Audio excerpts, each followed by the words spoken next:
Yeah, it is funny. 'Cause I was always, the youngest. I was always, for so many years, I was the youngest one around or the youngest one at the contest or whatever. And now it's like, one of the oldest ones or the oldest guy there. So it's just funny what a few years can do. And, now it's, I used to, be there just kind of nervous and, especially when I was really young and really new, you kind of just don't really know where you fit in. And now I know, obviously I knew years ago, but, a decade and a half into my career, I see that these young kids have been watching me since they're 20 years old, but they've been watching me since they were 10, and they look at me as, an old guy. They think I'm old and cool, and I've done a lot of cool stuff, but they look at me as an old guy. So it's definitely funny to, have some 18-year-old kid think I'm old, and I'm like, 12 years isn't that much older than you, okay? No, just kidding.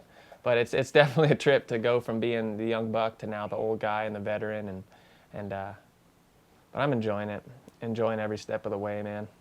Hustle and grind. There is no set way to make it in freestyle motocross. Everyone that's made it has just kept at it, lived out of their van, chased as many events, as many demos, as many shows as they can, and they're always improving, always riding. I mean, there's guys out there that deserve to be in X Games and in the biggest events of the year, but they just haven't quite paid their dues yet. And that's all freestyle is paying your dues and keep paying them, keep paying them, keep paying them until they pay off. So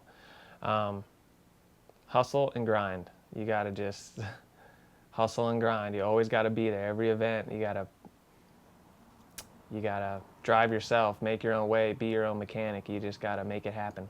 That was more than a few words, but hustle and grind is how you break that down. That's in a nutshell, it's what you got to do. The tour I did last year with Nitro in Australia was like a regional tour, meaning not capital cities, not major cities, still big cities, but kind of hitting the more regional areas. And then this USA tour was, all, state capital, major cities. And so there was just, we were all indoors, the Australia tour last year was outdoor events and, similar show, same riders, same production crew and all that. But just to be able to tour in the United States is something I'd never done. And I think all but one show out of 16 was sold out, or 13 out of 13 was sold out. So, yeah, it was great, and I got to ride in my hometown, Glendale, AZ, and it was just a blast, man. They got a good thing going, Nitro Circus Live, and they do it right. They treat their athletes right. Their show is the best, by far the best show on earth, and they do it right. So I want to do some more tours with them and keep it rolling. A lot of people actually have asked me that. I got a lot of that this past month on the tour, and it's something that never even crossed my mind. I mean, me and Travis have always been friends, and when we were really going neck to neck there, we definitely had a rivalry, but it was always a friendly rivalry. And but there's no weird feelings, or if there was, Travis wouldn't be inviting me to come ride on his tour. I mean, and another thing is like when I was battling with Travis, excuse me, it's like, we'd do an event, a do tour or whatever, and have another do tour in 2 or 3 weeks, and then, an X Games or whatever, and we'd go to this do tour, and let's say Travis or me would win, and obviously at the next event, let's say if I lost, I'd have nothing to do till the next do tour for a month or whatever, 2 or 3 weeks, whatever it was, and I just practice freestyle, learn a new trick or make up a new trick or whatever. But Travis would just go race a rally car race or go jump out of a plane with no parachute, and then he'd show up at the next event, and then we'd be battling head to head. So it's like for him, I don't think it was as much of a struggle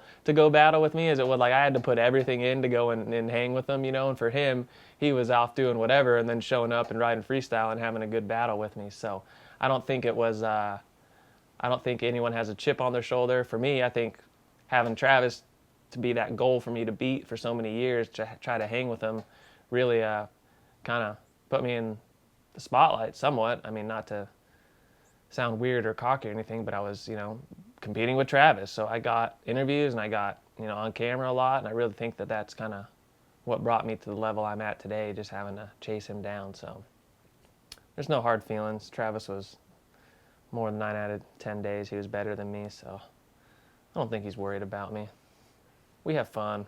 We ride trains, we whip it, we Superman, we lazy boy. We laugh about it later, high five, have a beer. We're grown-ups now. We're like 30 years old now. So we don't have time to have any feuds. I think, I don't know, that whole bad boy, badass, F you, I'm the man type attitude it's not out of freestyle, but it definitely was dominant in the industry and just in the behavior and in just the whole demeanor of the sport at first. And I think with, that came with some of the guys who founded the sport and who were there, not founding it necessarily, but were there at the beginning, and that was their attitude and their outlook on life. And those guys aren't around anymore, so now it's guys like me and Travis and Adam Jones and like all these kids on the whole Godfrey clan on Nitro Circus Live on that. I mean, that whole crew is just, the whole Nitro Circus Live crew is just what I was saying earlier about just the vibe on the tour and how much fun it is. It's because there's none of that bad boy attitude. I mean, guys are still badasses. There's still guys getting into trouble and doing stuff I can't repeat on camera, but the whole attitude is different. It's just, I don't know how to explain it. I don't know where I'm going with it. It's still there, but it's not like played up for the camera as much for the camera. It's just certain guys live their life a certain way, but they're not doing it for the camera to make themselves look a certain way. So that whole kind of attitude and vibe is all but out of freestyle, and which I'm very thankful for. But dude, I forgot what the question was. I started rambling. What was the question? It is, but it isn't. I mean, guys are still, I mean, if someone was wild 5 years ago, they're probably still wild today, but people are getting older.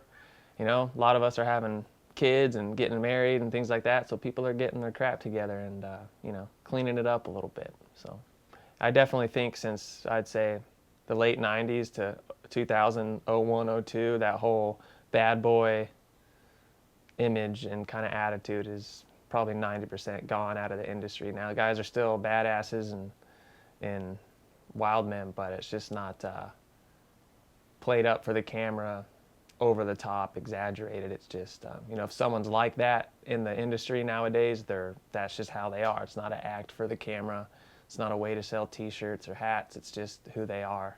And I think the sport has risen so much in the past 10 to 15 years that you can't play a game or an act. There used to be room for that, I think, even before I got into the sport, but guys like me and Travis and Adam Jones and Rich Kearns, Bilko Williams, all these guys, we've raised the sport to a level where if you ain't just 100% focused on what you're doing on your bike and what your goal is, then you don't belong there and you won't stay there for long.